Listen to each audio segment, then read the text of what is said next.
A few moments later. Assalamualaikum warahmatullahi wabarakatuh. Halo teman-teman, balik lagi di sini bersama aku Dwi Tanti. Nah, aku mau nanya nih, kalian pernah gak sih berpikir gitu, bagaimana kulkas, AC atau freezer itu bisa membuat udara dan makanan menjadi dingin? Nah, semua itu bisa terjadi karena adanya zat yang disebut bahan pendingin atau yang biasa disebut atau dibilang refrigeran lah gitu yang biasanya. Nah, zat ini inilah zat inilah yang bekerja di balik sistem pendingin, penyerap panas, dan membuat udara menjadi sejuk seperti yang kita rasakan setiap hari gitu. Nah, penjelasan dari refrigeran, satu-satunya refrigeran adalah zat yang bisa berubah wujud dari gas menjadi cair, lalu kembali lagi menjadi gas. Saat berubah wujud, zat ini menyerap panas dari sekitarnya, dan disitulah proses pendinginan terjadi. Nah, yang biasa misalnya AC, kulkas, freezer, dan semacamnya kayak cold storage atau semacam.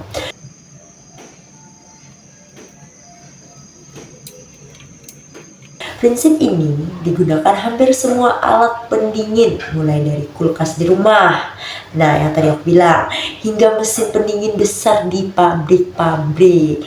Salah satunya kayak cold storage itu. Tidak semua bahan bisa digunakan sebagai refrigeran. Ya, karena bahan pendingin yang baik harus memenuhi beberapa syarat. Yang pertama, tidak beracun dan tidak berbau. Itu penting ya guys, karena berbahaya juga kan. Dan yang kedua itu tidak mudah terbakar. Ya, tidak mudah terbakar sendiri atau gimana. Dan yang ketiga, tidak menyebabkan karat. Tuh.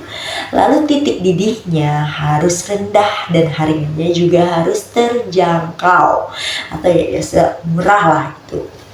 Kalau semua syarat itu terpenuhi, mesin pendingin bisa bekerja aman, efisien, dan tahan lama. Itulah pentingnya guys.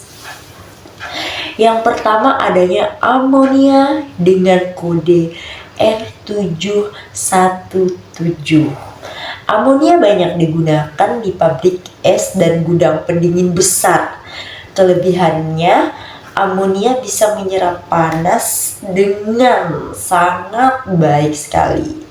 Mudah diketahui jika bocor. Nah, ini penting nih, dan tentu saja harganya murah.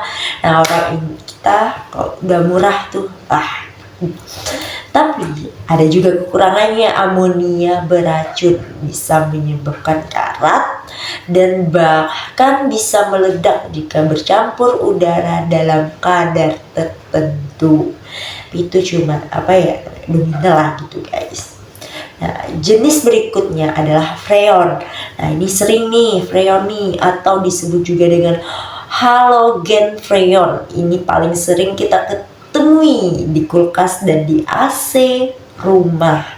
Kayak bilang sering kan, adanya beberapa jenis freon yaitu R12, R22, dan R502. R12 biasa digunakan di kulkas kecil, aman, tidak beracun, dan tidak mudah terbakar. Tapi sulit dideteksi kalau bocor. Kalau R22 digunakan di AC dan ruang pendingin sedang. Daya pendinginnya lebih kuat dari R12, tapi tekanannya tinggi dan butuh pemisah oli gitu. Dan sedangkan R502 digunakan di freezer industri yang butuh suhu sangat rendah. Kelebihannya bisa bekerja di suhu dingin sekali, tapi harganya lebih mahal. Nah, itu dia yang agak mahal ya, gitulah. Ya kalau dibandingkan R12, R22, R502 tuh ya gitu udah. Ya sedikit ya. Nah, teman-teman, setiap bahan pendingin mempunyai atau punya kelebihan dan kekurangan masing-masing. Ya, tentu kan ada kelebihan, ada kekurangan gitu. Amonia cocok untuk industri besar karena kuat dan murah, sedangkan freon lebih cocok untuk rumah tangga karena aman dan mudah digunakan. Tanpa bahan pendingin, kulkas dan AC kita tidak akan bisa bekerja seperti sekarang. Ya kan pastinya. Oke, itu dulu ya vlog dari aku, penjelasan aku. Terima kasih sudah menonton. Semoga sekarang kamu menjadi lebih paham tentang pendinginan dan cara kerjanya. Jangan lupa untuk like, share, dan subscribe ya, supaya kamu gak ketinggalan video lainnya atau edukasi menarik lainnya. Bye-bye. Sampai jumpa di video berikutnya. Oke teman-teman, terima kasih sudah menonton videonya.